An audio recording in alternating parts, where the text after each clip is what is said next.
Welcome to our new video. Linux beginners can sometimes get confused about so many new terms they need to overcome. One of those is Gnome Desktop Environment. Let us explain it.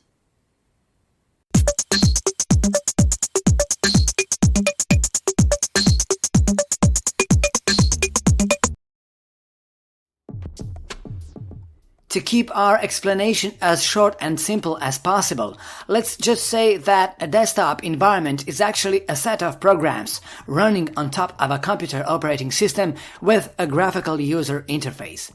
A desktop environment helps the user to easily access and edit files. It typically consists of icons, windows, toolbars, folders, wallpapers, and desktop widgets. Most probably, new Linux users are familiar with Windows Shell, the most common desktop environment on personal computers in Microsoft Windows. In GNU/Linux, which is a free and open source operating system, there are many desktop environments, and GNOME is one of the most popular. However, when used for the first time, it might seem like something strange and confusing.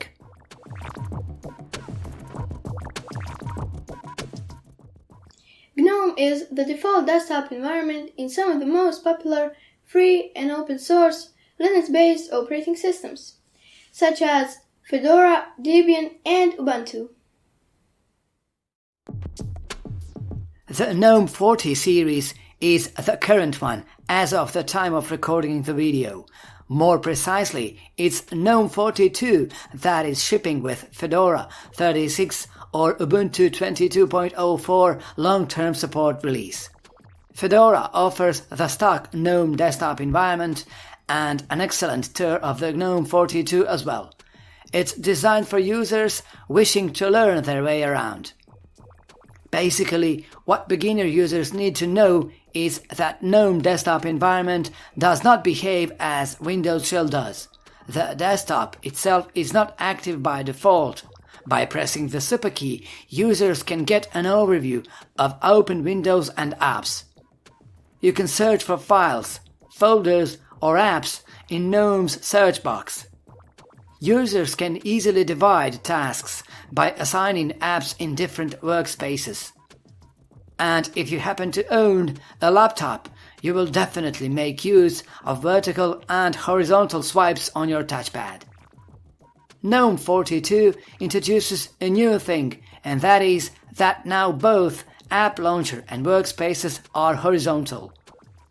Just like with your smartphone, you can start an app by pressing or clicking the app's icons in the launcher. Yes, you got it. GNOME desktop environment is designed with touchscreen devices in mind, too. The desktop is organized in a way that you can get the overview by pressing the Activities button in the top left-hand corner of the screen. Notifications, calendar, world clocks, and weather are in the middle of the top bar, while in the top right-hand corner of the screen sits the System Tray menu. At the bottom of the screen, there's a dock with the pinned apps, and with the app grid that starts the full-screen app launcher.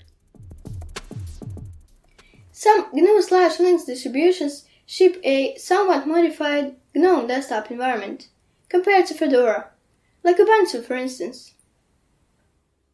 The most obvious difference between the two implementations of GNOME 42 is the Ubuntu dock in Ubuntu 22.04. The dock sits on the left-hand side of the screen. It's already on the desktop, while in Fedora and in the stock GNOME, to reach the dock, you need to activate the overview. Apart from the different system bases, the rest of the GNOME desktop environment works more or less the same in both distributions. Linux is famous for being modular and customizable. GNOME 42 now offers some new customization options out of the box. So now, in Ubuntu 22.04, for example, users have an option to switch between several different accent colors. And, of course, to switch between the light and the dark desktop themes. This time around, Those are fully light and dark native themes and not some third-party non-consistent themes.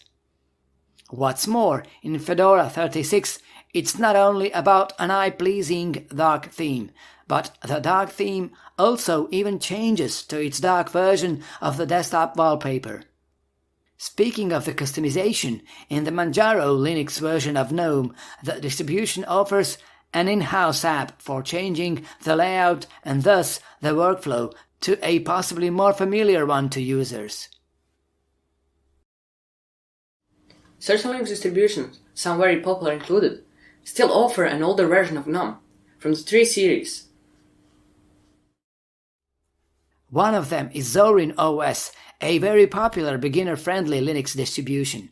The main feature of the GNOME 3 desktop environment compared to the GNOME 40 series is that the app grid and workspaces are vertical. As of the time of recording the video, in Zorin OS, the core GNOME apps are from the 3.30-something series, and they retain a minimalist feature of not having window menus, but there is a so-called hamburger menu for additional options. Other aspects of the desktop environment work more or less the same, including the search option, which is also used for starting applications. In Zorin OS, there's a heavily customized version of GNOME, adapted to newcomers and familiar to Windows users. Still, like in Manjaro's GNOME implementation, users have options to change their workflow.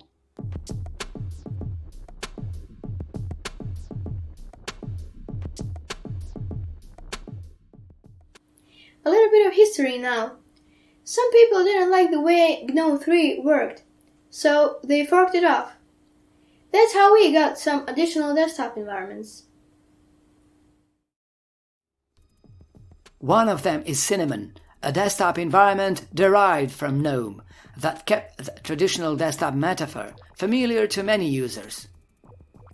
Another one is Unity, which is basically a graphical shell for the GNOME desktop environment. The shell was originally developed for Ubuntu, but now is used by Ubuntu Unity, an unofficial Ubuntu flavor. Speaking of the history, and without going too far, it needs to be said that the GNOME desktop environment had version 2, which used to have the traditional desktop paradigm, at the time before GNOME came out with the version 3.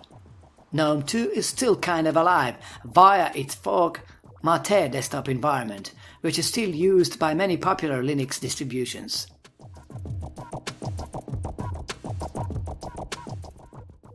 All in all, GNOME is modern and very popular desktop environment in the Linux community, and it can be modified. Even with the stock GNOME, users can change their desktops by installing additional apps like GNOME Tweaks, which still enables them to customize their desktop experience. So, if you miss things like minimizing or maximizing buttons, or you want to have a sort of a classic app launcher, for instance, it's not really rocket science to get them back.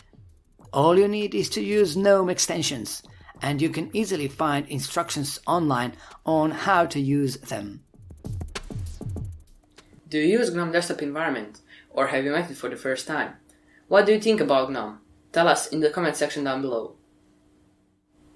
Thank you for watching the video. Please like, share and subscribe to our channel. See you next time.